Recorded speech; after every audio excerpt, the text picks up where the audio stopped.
So yeah, and I guess our guest is here. I'm just getting a DM from Mav to maybe something's delayed Jasper here, so I might kick it off. And I guess Carnation, are you our special guest for the day? GM, hi, yes, I am repping the Polygons today. Nice to meet y'all. All right, very nice to meet you. I guess I'll just give it a second here. I'll wait for a signal from Mav to just say when he's got the recording. We normally just record these things for those in other time zones or that can't make it here, but it's very informal meetup here. So I'll wait for the signal with Mav, and then I'll go ahead introduce myself, and we'll get going. And when Jasper gets in, he'll take over. Does that sound good, Carnation? Awesome. All right, perfect. Then I'll go ahead and begin. So, welcome everyone. It's May 1st in at least my part of the world here, and maybe May 2nd there for the folks there in Australia and the future part of the world. But good day, good morning, everyone. Joining on the call here, we have Langers with the Rocket Pool team. Hello. Good day to Good you. morning. Yeah, good morning. And we also have a special guest with us, Carnation. And Carnation, you're with Polygon teams, is that correct? Yes, that's correct. I'm one of the new hires on the Polygon DeFi team. Oh, excellent. I actually have a couple of questions for you. And for those that were expecting Jasper to be on the call hosting here, it sounds like he's had a last minute conflict here. So I'll be starting off, but hopefully, yeah, Jasper will be able to join us here a little bit later on. But Carnation, thank you very much for coming on here. And maybe if you can start a little bit and just maybe introduce yourself and what is Polygon DeFi? All right. Very happy to, and thanks for hosting us. So yeah, my name is Carnation. I've been working on the Polygon DeFi team since this February.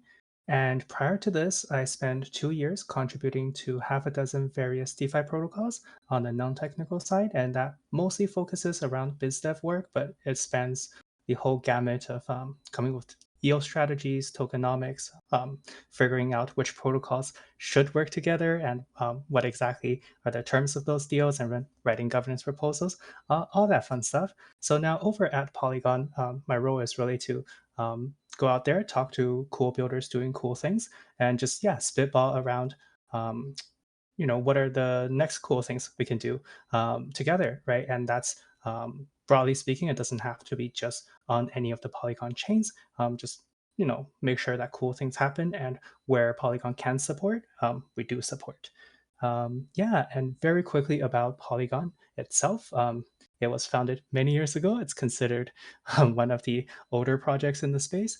And right now we have two networks that we are in charge of. One is the Polygon POS network.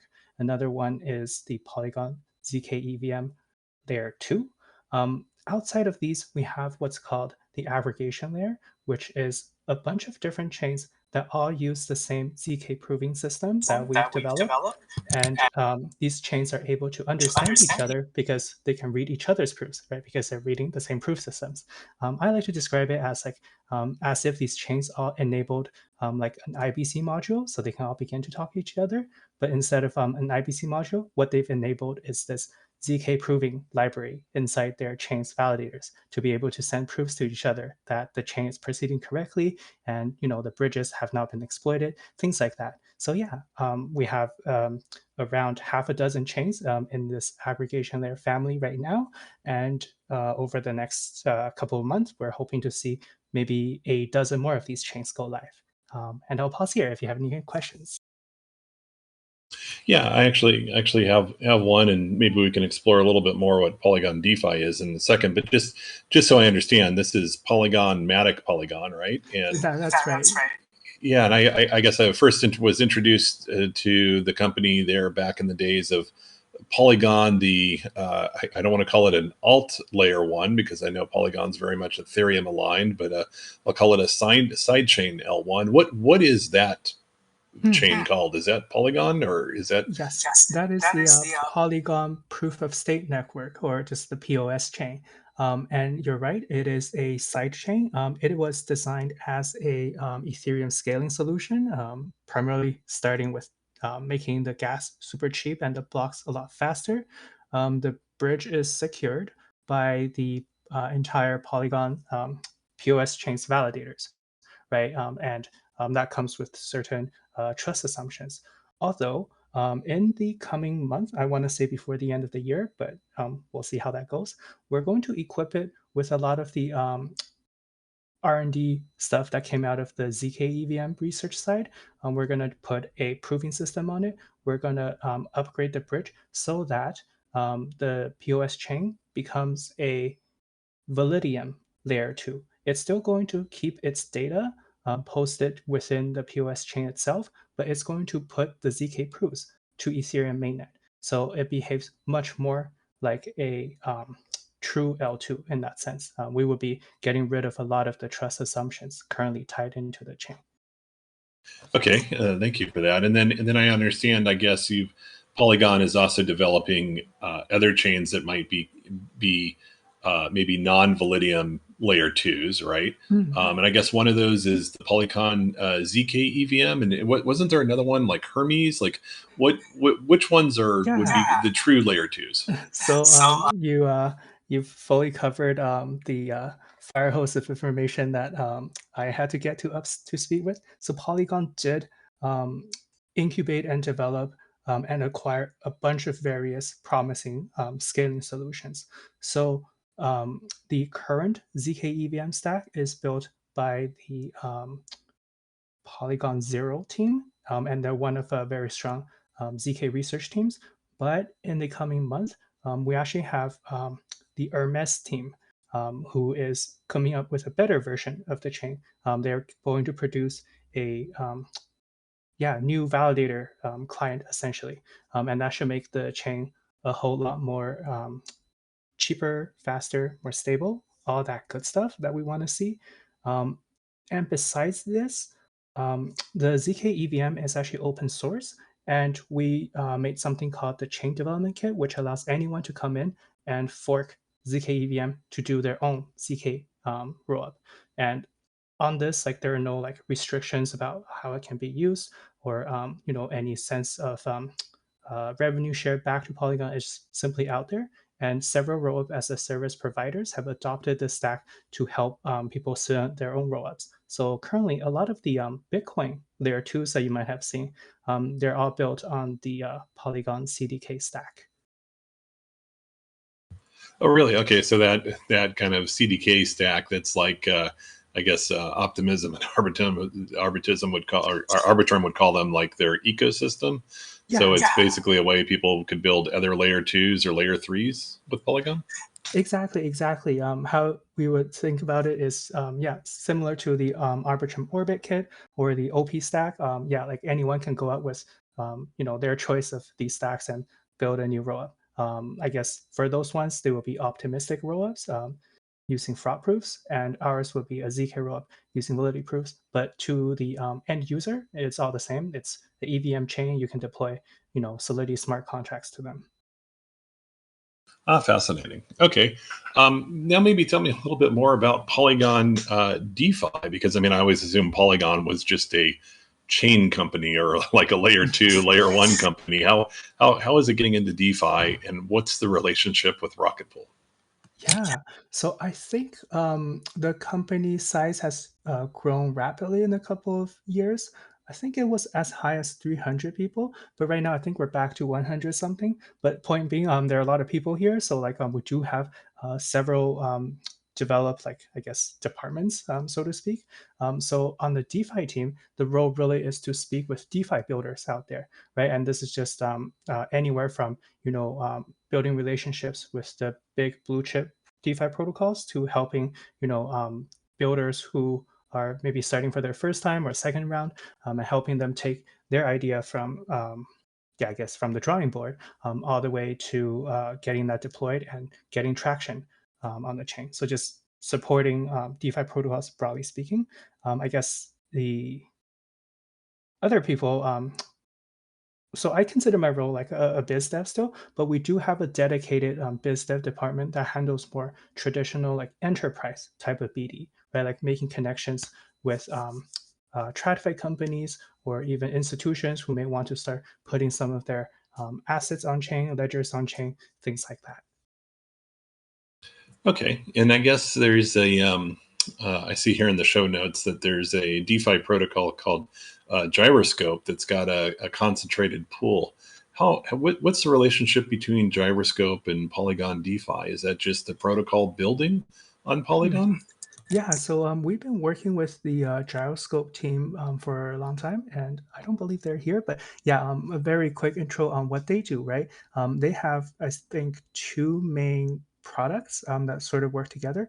One is a custom curve um, pool setup on Balancer. So they can essentially turn a Balancer pool into one where the liquidity depth is arbitrarily shaped, right? So if you picture UniV3 as like single ticks, there is a little smoother, but you can put like basically big sell walls or big buy walls, depending on, well, various parameters. And what they're really good at is their team helps customize the profile of where you want to set liquidity to help projects achieve certain outcomes.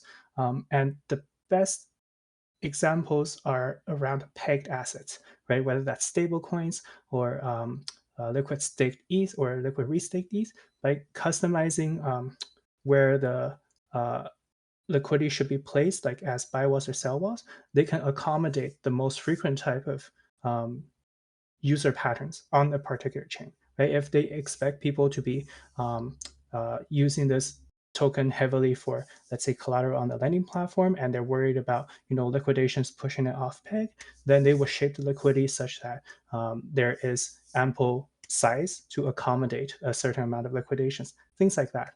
They can also help achieve other objectives like low slippage swaps, right? So they would place the liquidity closer to the one-to-one peg or wherever the fair value peg is. But that's like how I would describe it. It's like a very hands-on, helpful liquidity customization protocol. Oh, excellent. And then I guess one of the maybe the tie into Rocket Pool is that what Gyroscope now has a rETH pool. Is that correct? Yes, I believe so. So we've worked with the Gyroscope team to help onboard Rocket Pool ETH along with other LSDs to our chains so that yeah, people can get in and out of these LSDs, right? And also perhaps earn some yield because gyroscope pools are still under Balancer, so they're eligible to receive BAL token emissions. And if Aura has also approved them, then Aura token emissions as well. Oh, excellent. So I certainly invite other members of the community that are on the call to either come forward with your own questions or post them into trading. I'll keep my eye on the trading channel. That's kind of our community channel here in Rocket Pool. Um, but I guess Carnation, any other thoughts that you think is probably important for the Rocket Pool community to know, either about the DeFi side or the layer two side of Polygon? For sure. One thing I'll mention just about Gyroscope, I said they have two products. Their other one also is interesting. They have the GYD stablecoin, and it is backed by various collateral assets. And one of the first group of collateral assets they're accepting are LSTs and also the LP token of LSTs against ETH or something like that. And so if you haven't checked out their website, I highly encourage you to go because they do have a points reward system for people who participate in the minting of these stablecoins. And with the stablecoin itself, there are other ways to earn yield on it by providing liquidity against other stables. So yeah, it's a I wouldn't say risk-free thing to do because do be careful. Gyroscope is new; they do have audits, so I encourage you to yeah, read carefully, understand the risk, but yeah, do check them out because I do think they have some good designs there to help maintain the peg stability of their stablecoin, right? And again, like they're sort of like optimized for they've been optimizing for peg stability for dozens of projects now. So I think they have a good grasp when it comes to designing a stablecoin that should also be very stable.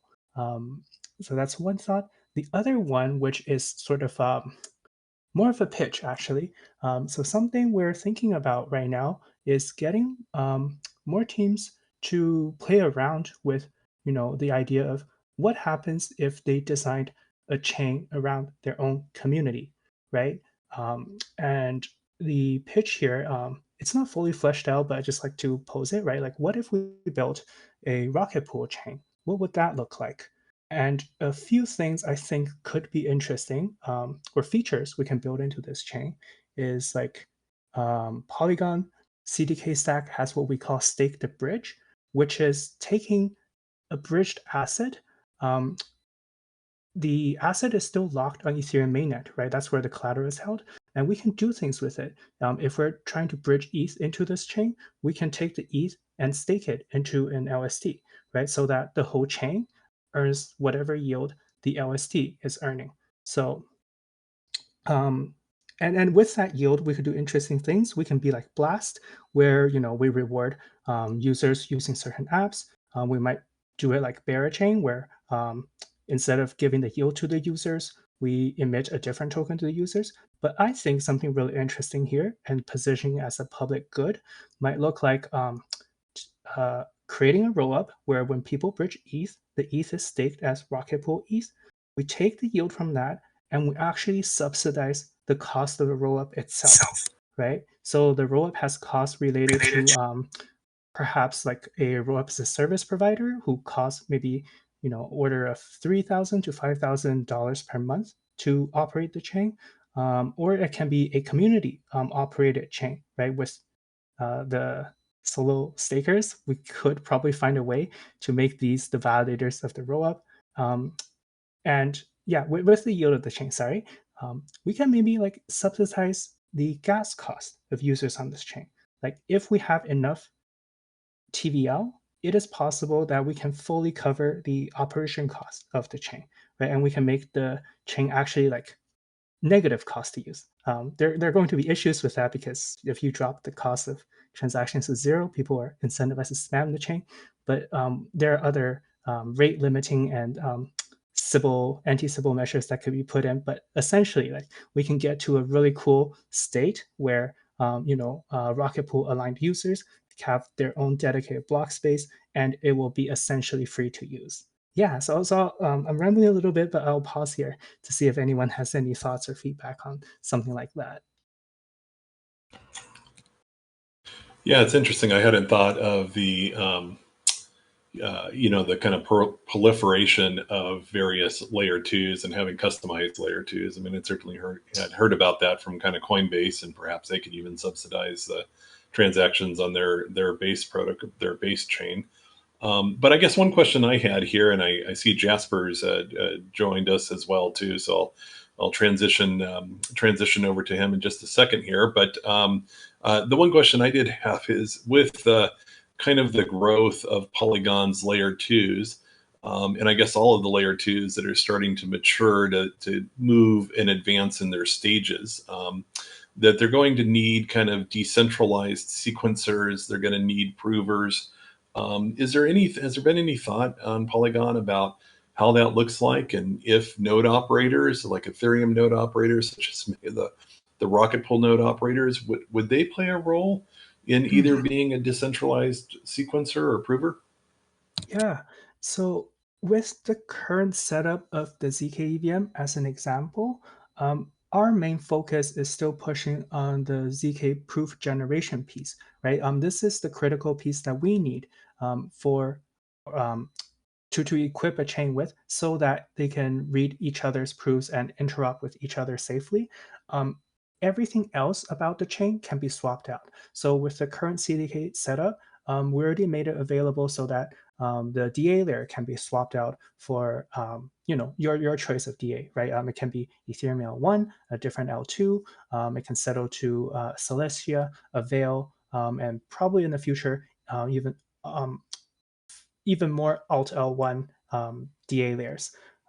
The sequencer or prover as well. These pieces are modular. I don't think we've had any teams attempt to swap out the sequencer yet, but I do believe with some technical lift, you can go in and swap out the sequencer for your sequencer of choice, right? Whether that's like your own custom sequencer or Espresso's, Astria's. Yeah, I guess for the prover part, it will depend on the exact trust and economic um, rules you want to build into the chain. Because right now, I think, yeah, right now I think we are running a centralized prover. It might be a little expensive for other parties to run, and it is not set up yet so that other people who are running this are going to make money from doing it, right? And that is a piece that we still have to figure out, I guess, as a whole industry. But promising things are coming out of like Succinct Labs and several others who are attempting to build decentralized prover marketplaces. um, I can't speak to too much detail about how those work because I guess um, they're not fully functional. Or sorry, rephrase. They're not live yet, so it is to be seen how exactly they will work. But supposedly, the vision there is in the future, all these chains that will just plug into these marketplaces, and the provers will come and charge a certain price to say like, I will help prove the state of your chain for this much cost, and I will do it for this much time. Yeah. Yeah, no, I appreciate that very much. I know it's an area of kind of further research, and I don't think many of the layer twos have quite reached that stage in their kind of maturity as a layer two. But I'm very excited to kind of see what comes forward here. I have been kind of watching the chat channel and the trading channel. I don't see any other questions. So Carnation, thank you very much for joining today on today's call. We really appreciate the information that you shared with us about Polygon and Gyroscope. Awesome. I'll throw one final question in there just to make an appearance. My deepest apologies. I got the time wrong. It's entirely on my end there, so sorry about that. But I look forward to hearing back the recording, and I'm sure it was a wonderful conversation. Ken is a lovely host. One final question, though, while I have you. What are the upcoming plans in diversifying the DeFi ecosystem on ZK EVM? Is there anything you can tell us about projects to look out for, or things that you find exciting growing in the ZK EVM ecosystem on Polygon? For sure. And also where we can keep up to date on all this stuff. Yeah. I'll do the last one first. So the easiest place to keep up to date if you're a Twitter person like me, it's to follow Polygon at 0x Polygon on Twitter. We do have several linked accounts like Polygon DeFi. Well, I guess that's the one I follow more. But yeah, I'm just following Polygon. Any of the Polygon accounts will lead you to the right place. We also have a very active Discord. If you like hang out in Discords, we have events, calls, hangouts, mini hackathons, all sorts of things going on. And if you're a developer and you have any developer questions, that is also the right place to go to drop by, say hi, and we have DevRel people very happy to answer any questions about building on Polygon. Now to your other question, with the Polygon ZK EVM chain, we have been planning a campaign to push a lot of attention and activity to it for a while now.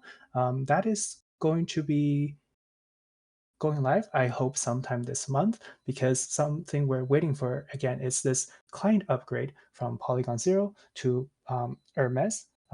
The devs are really the ones driving the cart here because they have to tell me when the upgrade is ready, and that is when the chain gets into a really good shape for us to bring a whole ton of activity to it. So several things. There was definitely a big marketing push for all the projects that are deployed or deploying there. We did have several rounds of grants for these various builder teams, and the grants help the teams do their development and as well as bootstrapping users. A lot of the teams have been holding off on spending these grants as incentives for this timing reason as well. So yeah, once that goes live, you can expect many of the apps on Polygon ZK EVM to start pushing out a lot of incentives for you to, go in and test whatever it is they've built. I guess one more thing is a lot of these teams are new in the sense that their projects don't have tokens yet, right? And that means there could be more opportunities to earn various rewards from them, or if they're doing token launches, those might be interesting to check out. That's pretty Yeah. exciting. Speaking from the perspective of the Rocket Pool Incentive Management Committee, we're happy to see the campaign whenever it is ideal for growing activity on the chain. What we really care about is usage, and we want to see our incentives go towards areas where people are actually interacting and making use of that liquidity. So I'm definitely looking forward to the campaign and seeing how Rocket Pool, Polygon, and these flourishing new dApps can collaborate to further that. Thank you again for being here, and thanks also to Ken for supplementing as host today. Any final thoughts before we shift over to the second portion of today's call? I'll go from my side. Thank you so much for having me. Thanks again, and cheers. Alrighty, we'll be moving on now to the core team portion of today's call, where we are joined by Langers, and we have the fortune of discussing the audit reports. These audit reports were released to everyone just recently, and as audit reports go, it's pretty much standard fare, except for two little tidbits we'll get to. But before we get there, what was the overall experience like? This was the first round of audits with our newest auditor, ChainSafe, I believe. So yeah, what was the experience of audits like this time around? Hey Jasper, and thank you, Carnation. Thank you for that. That was really informative about Polygon. So with this round of audits, so obviously we tend to use Sigma Prime and consensus diligence pretty much every round. But this kind of release, we wanted to open it up a little bit and see and try out kind of like another auditor. That's mainly so that we can be flexible in the future. If we can kind of timeline wise, we can fit in other auditors if depending on what their schedules match our schedules and all that sort of thing. So that was definitely something that we were interested in doing. The other thing is we wanted to get another auditor on as a fresh set of eyes. Obviously, having the same auditors is good because they know your contracts very, very well and your architecture very, very well. But that's kind of like a double-edged sword. It can, they know it so well that they don't always. Well, not that they don't always pick things up. It's that it's always good to have a fresh pair of eyes. So that's so that was kind of the reason why we actually opened it up to. We had a whole bunch of auditors that were kind of in line as that. At the time, it was kind of like the wild card auditor position, and then we ended up going with ChainSafe, mainly because they obviously have a fantastic reputation in the market. Also being the kind of like authors of the Lodestar client, and they also it also just kind of like worked out. So it was a really good experience actually. So all our auditors are very good and attack the code from different angles. ChainSafe were very, very good, and so we're very impressed with ChainSafe. So they'll definitely be kind of like featuring in our audit cycles going forward. We were very kind of impressed with that. It was a long audit process, or it felt like a long audit process. So I think we started it in like December, and then with Sigma Prime and Consensus Diligence basically starting at the same time. I think they had like 2 weeks, 2 or maybe 3 weeks, no, 3 weeks actually, on it, and then we got ChainSafe started, and I think they had 3 weeks, and then Sigma just wanted to come back and do one little last bit of kind of like cleanup. So they came back and did like I think they did 2 weeks, sorry, and then they did the 3rd week. So in all, I think each auditor did about 3 weeks each on the audits. So yeah, it was a long testing, a long kind of like audit process, but very good. It's great to kind of have the auditors go over it and look at it from different angles and kind of make sure that you're crossing everything off and doing everything you can. So that's kind of like wrapped up now, and that's with the combination of releasing these reports live to the public. Did you have to get the ChainSafe team up to speed on the protocol, given that they were a new auditing firm? And what was that like? So we gave them as much context as possible and sent them through a lot of information. They were very good, actually, to be honest. They managed to get up to speed quite quickly. They already knew quite a bit about Rocket Pool anyway, so that was actually very easy, a very easy process. Some of the functionality, like the on-chain like voting stuff, is, I wouldn't say it's separate, but it's quite a it's a whole piece in itself. Right. There wasn't as as much. There were kind of like small linkages back to Rocket Pool, the protocol itself, but it's actually like one large kind of thing itself. That was probably what most people spent most of the time on. But then obviously the other parts, the stake ETH on behalf of, and the RPL withdrawal address, that definitely does interact with, that's quite core to Rocket Pool. But again, they are limited in the footprint, the impact. So it wasn't that bad, I think. So from that, it was actually quite a good project to get them started on in terms of Rocket Pool. But no, they were very good. I like, even so in this audit cycle, it took a little bit to get people up to speed in terms of like the voting system and that sort of thing.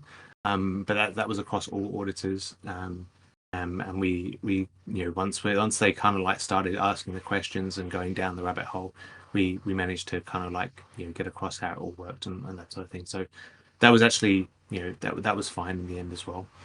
But yeah, no, it was ChainSafe really hit the ground running. So we were that's one of the reasons why we were very impressed. They were also obviously very comprehensive as well, which we loved. So yeah, it was good. I actually met a representative from ChainSafe at ETH Denver who was a lovely individual. So glad that the auditing team was also equally as lovely to work with. So let's dive into the contents of the reports. And it looks like there were some criticals found along the way that were dealt with. It seems that Sigma Prime found 2, ChainSafe had 1. So that in and of itself, first of all, seems to speak to the value of having multiple audit teams. Is this a case of ChainSafe not seeing one of the criticals, or is it 3 separate issues? What were the issues found here, the criticals? Now, I will need to review the details again, because it's a little while since I've kind of gone through them. But yeah, go on. So the description to one of them is ETH locked in Rocket node deposit contract. Or would you? Yeah, there was one that it. There was one that it was Deposit with credit. The message was value 0. That's right. Yeah. Yeah, I think like some of it's one of those things that I believe that anyway, I'll have to double check. I believe that one was it was basically a round out kind of issue where like it would be possible to freeze those funds, but it's not necessarily an exploit, but it is possible to interact with the contracts incorrectly and then have funds frozen. So that's I think that was that one, but I'll double check. And it looks like it was resolved fairly simply with just the implementation of essentially a check on the current and to use the current node balance. So it seems like that critical was fairly simply resolved. So would you find that the overall experience of the audits was that issues found were fairly trivial to correct, or what was that like dealing with the multiple rounds? Yeah, most of the time, these kind of issues either are just missing a check, or they, or it's a slight bug in the implementation, or an assumption. Usually it's that case. Like it's very rare for a bug, or sorry, an issue raised in audit that is kind of like design level bad. We tend to filter those out very early on in our design process, when we kind of like go through all of that internally, and then obviously when we put it out externally as well. So those sorts of kind of like design level things where you have to change the code extensively to get to fix it is very rare, because as we've shaken it out during the design phase. So often it really just is one-liners and that sort of thing to fix these issues. So that's usually the case. That's great to hear. But it's good from the sense that the auditors are thinking through every single possible outcome. As developers of a system, often you can be slightly like myopic, where you're kind of thinking about how it's going to be used. We often think from like a threat perspective as well, and we're very used to because being a decentralized protocol, we have to think like anyone and everyone is going to use this. And so we often think about it from that threat perspective as well. But auditors, really do think about. They come at it from a different perspective, and they don't have as much of a focus on the use case of the system. They think about it in a much broader sense. So it's quite good. Sometimes it shakes out some of those assumptions that we've made, or very small kind of aspects to it, which absolutely are very important. So those small checks can be very important in the code. Having a fresh pair of eyes seems very useful in this context, especially when the previous teams are all relatively similar in potentially how they've approached the protocol. So having ChainSafe there is awesome. It appears on the Sigma Prime audit report that there are 2 issues. I believe they're only informational, but these 2 issues are currently stated as open. Is there anything there, or is that merely due to the nature of the issues not being that relevant? I can just give you the descriptions of them if you're curious. Yeah, that'd be good. So I know that there were a couple of informationals, and usually the reason why we don't resolve the informationals is there's not a with an informational, there's not actually a threat, but it is more of a kind of best practice. And so usually we try to adhere to as many best practices as possible, but the only times when we don't fix informationals is essentially that the cost and risk of changing it to meet the best practice would be riskier than keeping it as it is. You know what I mean? That's usually the reason why we don't fix those informationals. Yeah, read them out if you want. Yeah, if you're curious, one of them is actually a low level on the Sigma Prime. It's that snapshot amendments may lead to leaf verification failures. Uh, the function verify leaves may incorrectly return false if Rocket Network get voting power calculates a different max state percent between proposal creation and leaf verification. Oh, that's interesting. I thought that was a low. Okay, okay. I'll double check that with Kane to see whether I know we did some remediation around those. Got it. Yeah, let me double check. And then the other one is 1 second.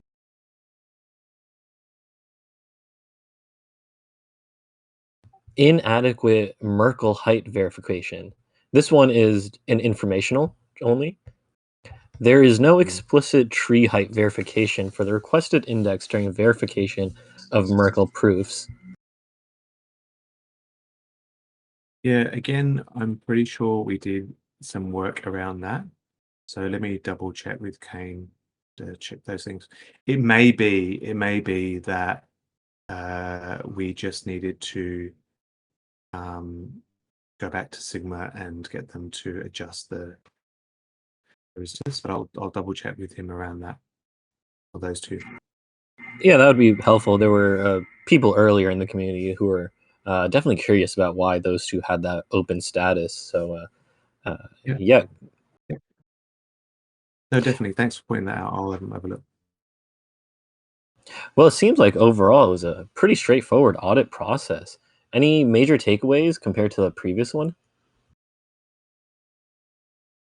I think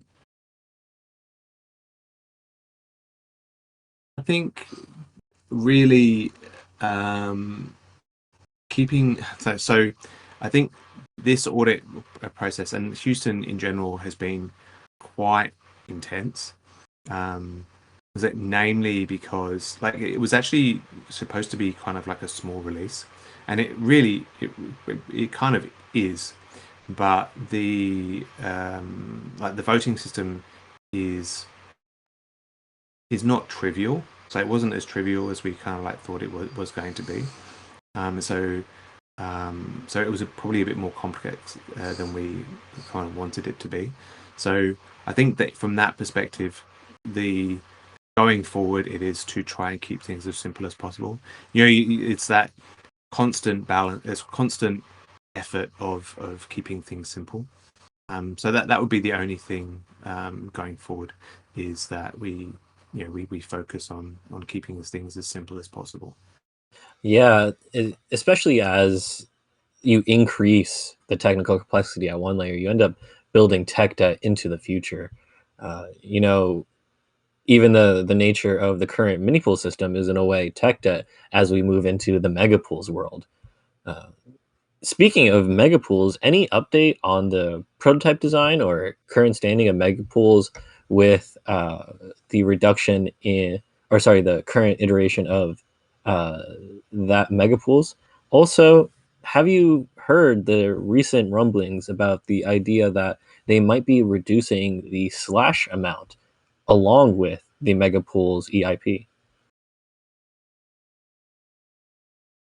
So I'll take those two separately. So the first one, in terms of mini pool progress, Kane's gone through and reviewed the design based on the kind of like max effective balance stuff. We've kind of done a workshop internally around that kind of design. There's kind of two options. there's an option where we keep with a multiple validator approach. So in other words, one megapool with multiple validators, and so that's kind of like option A. And then we have option B, which is where it's one validator per megapool, but obviously it's a max EB validator, which means it can go up to 2048 ETH. We've kind of there's pros and cons of both approaches. And so we are just writing up those options, and we'll put that out to the community so that some discussion can be had over the options. We're kind of like kicking off, looking at both of them have the state proof stuff. Either way, we've got the state proof stuff to do anyway. So Kane's kind of been working on that as well. To move that along. So yeah, so no, it's definitely kind of like moving forward, and we'll kind of get that information about the options out to people so that we can discuss. Very cool. I'm sure the community is going to be very interested in seeing the two ideas and how they compare.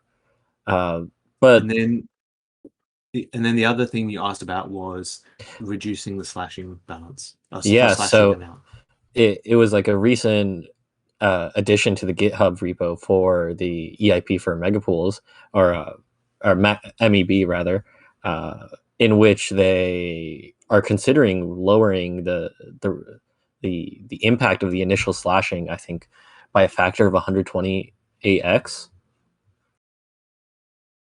Oh wow! So that would mean what? So at the moment, I think the slashing is like 1.5 or 1.2 or something like that. 1.2 ETH. Would that mean it would be like 0. something? Yes, scaling down to 0.05 ETH. There you go. No, sorry, 0.0078 ETH. 0078 ETH. 0.05 ETH for a 2048 EB validator. If you're curious, you can see a link to this discussion in the research thread in the Discord. Cool, awesome. Yeah, good, so thanks. This is hot off the press, being debated in the ecosystem, so it's not clear if it goes through, but just conceptually, this is really enticing. Like, just to think for a second, if they did incorporate this and we ignored MEV for a little bit, this could let us scale to such an extent that Thomas G could collateralize the entire beacon chain. Like, the meme could be fulfilled. And so it's just interesting to keep in the back of our heads. The reality is MEV is a thing. So what the curve was going to look like was being bounded by MEV theft on the left and then Ethereum slashing conditions on the right is now just going to be completely bounded by MEV if we so choose. Something important to look out for. At the same time, any thoughts on that? I do have a question coming. No, I'll kind of like digest that. But no, that doesn't. So as you said, that would probably be the natural consequence. Is that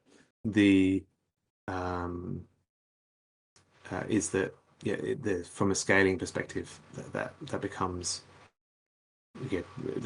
very, very good. Like, I know that Vitalik mentioned about reducing the max slashing.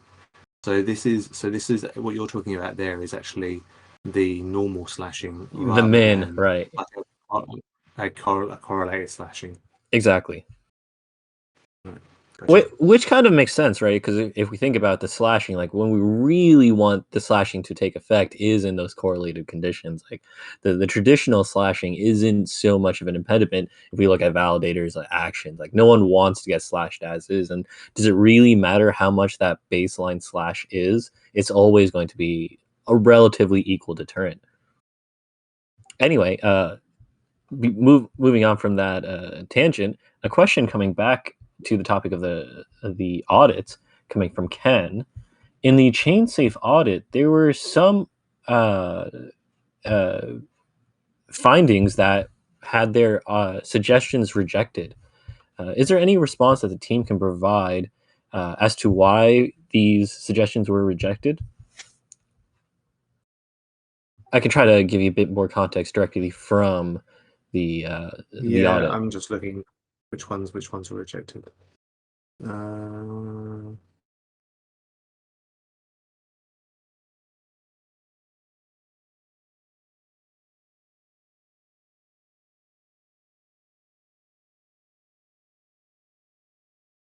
So contracts, rocket-based.soul. Yeah. So some of them. Okay. So I remember. Kane saying. So some of them have been rejected mainly because they're a bit subjective in terms of the like stylistic, code stylistic, depending on how you want to write the code. So one of the things that we try to do is make things as readable as possible. So some of them, not all of them though. I'm just looking through. So like making things immutable and that's. Oh no, actually no. Okay, okay. For example, rocket base can't. I think the reason why we've rejected the rocket base ones is because rocket base is inherited by every other contract, and so we don't change that one. So that's why they've been rejected. There's one in here about the modifier check. It's an optimization, but I think that was probably rejected because it's standard practice for us to kind of like do that check, even though I think in this specific example it's not as relevant. So there's a few areas where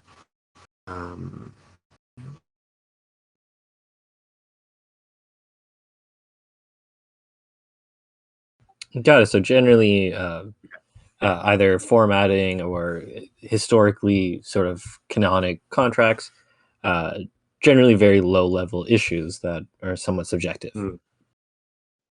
Yeah, and a lot of it is so some of them are rejected. So some of them are rejected because from a style perspective, we tend to err on the side of readability, and also readability and conservatism generally in the contracts. So over optimization. So some of those are like optimizations, and so you're kind of like optimizing. You're trading off between kind of being cautious or readable and optimizing gas. In some cases the change is very very very minimal, and so we would rather the code be readable rather than have like the tiniest little a fraction of a percent. Of gas and that sort of thing. So there's a few totally understandable. So looking at these, some of these are rejected because we can't change those contracts because they're either immutable or they are used by a lot of other things.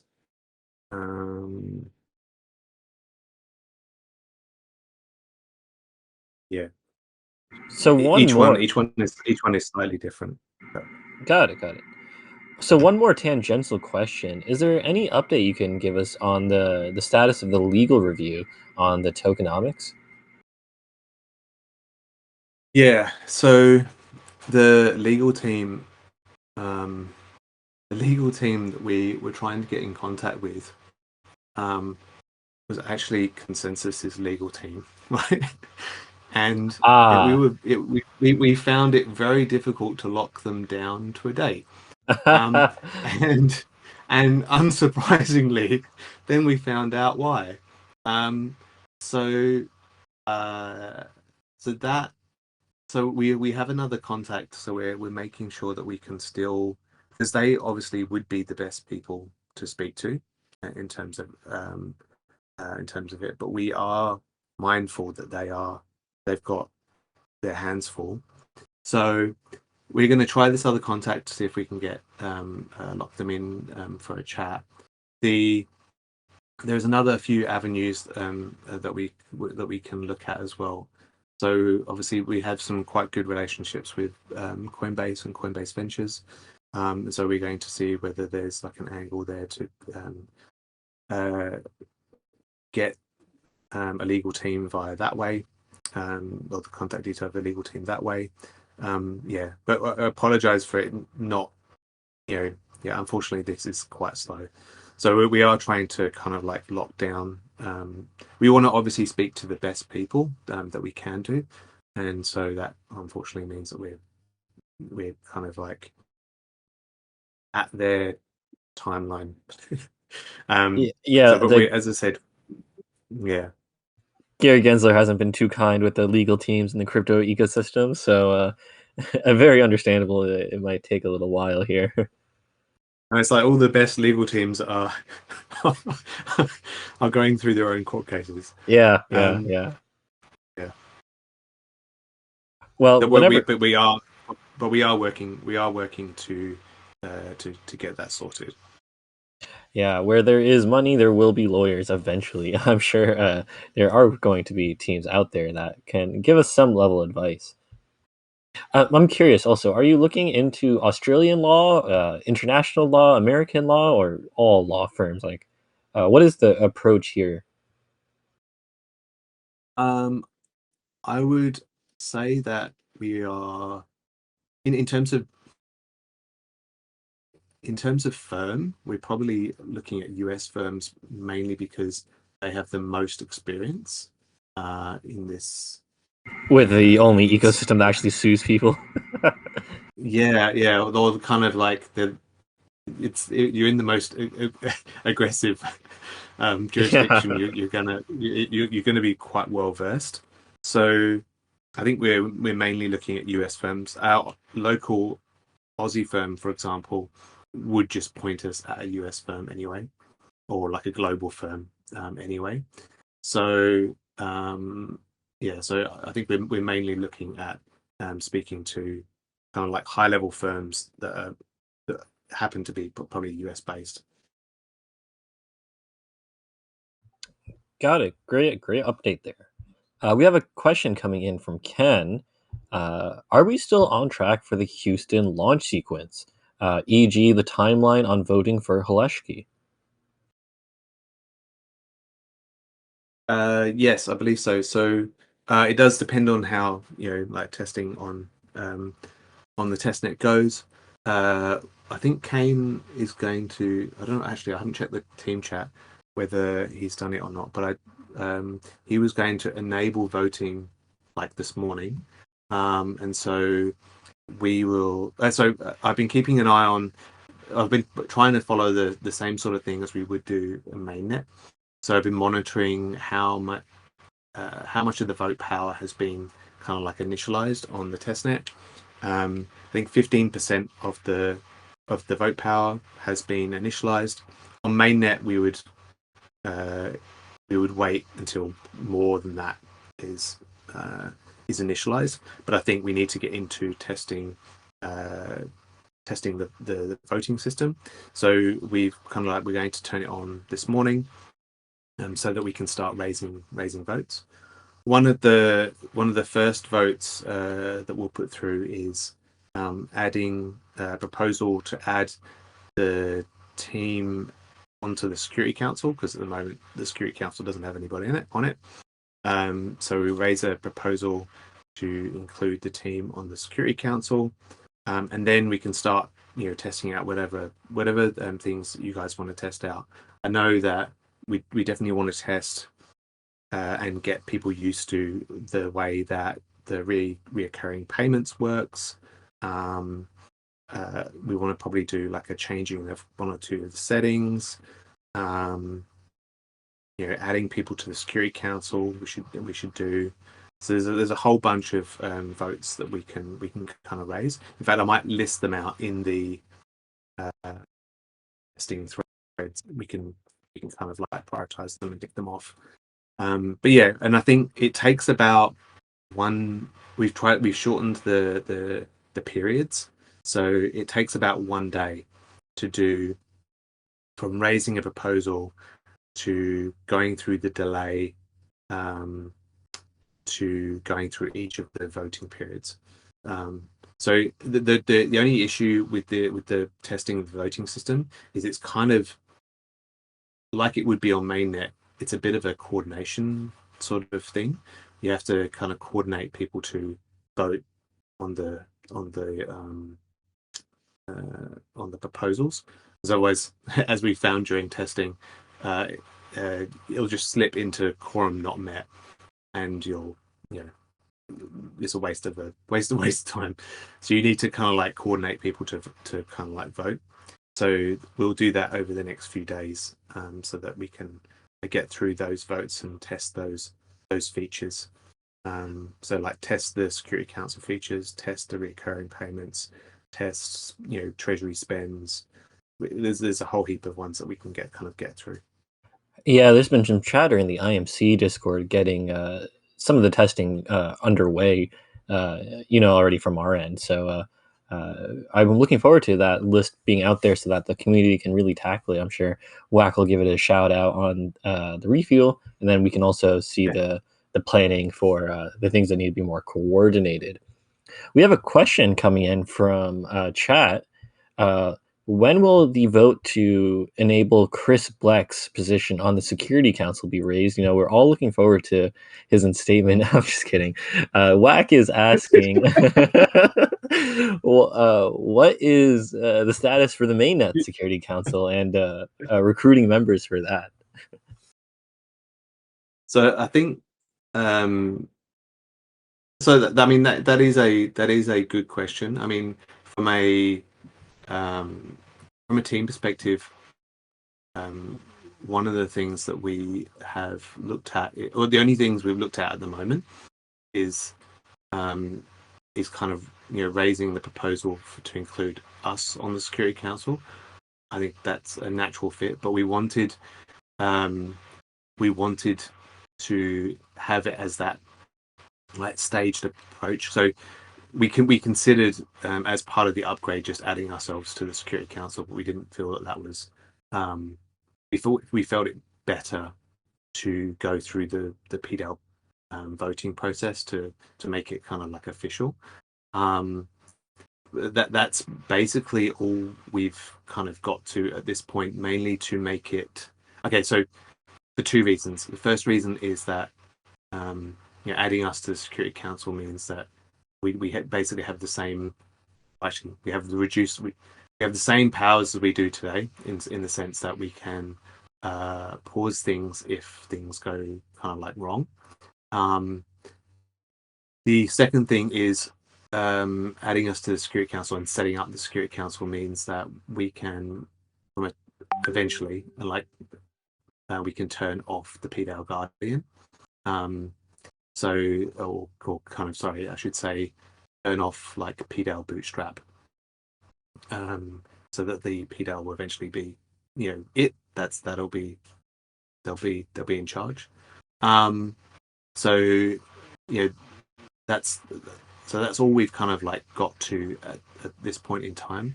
I don't know how the PDAL wants to deal with the Security Council. Ultimately, it will be up to the PDAL in terms of who gets to be on the Security Council and that sort of thing. We've not necessarily raised anything in terms of how that should happen, apart from the fact that we'd like to be on the Security Council, obviously. Got it. Okay, so that is something that the PDAO should endeavor to organize, and that I guess makes sense given that this is a replacement for the PDAO Bootstrap, and is going to be the facilitator of some PDAO functions. Yeah, that's right. I mean, the only thing with the Security Council is, so it's essentially a multi-sig, the Security Council. So, and they have very constrained powers, the Security Council. So they can only pause stuff. So they can't make changes. They can't change settings or anything. Well, sorry, they can't change settings in terms of like the parameters of of the protocol, but they can pause stuff. Basically, they can disable, for example, they could disable deposits, or they could disable node deposits, or they can turn off allocations. There's a few things that they can do, but they only have that power. They only have the power of kind of being able to disable or pause stuff for security purposes. But because it's a multi-sig, the more people that we have on there, the higher the threshold will be. So it means the more people we have to coordinate to act.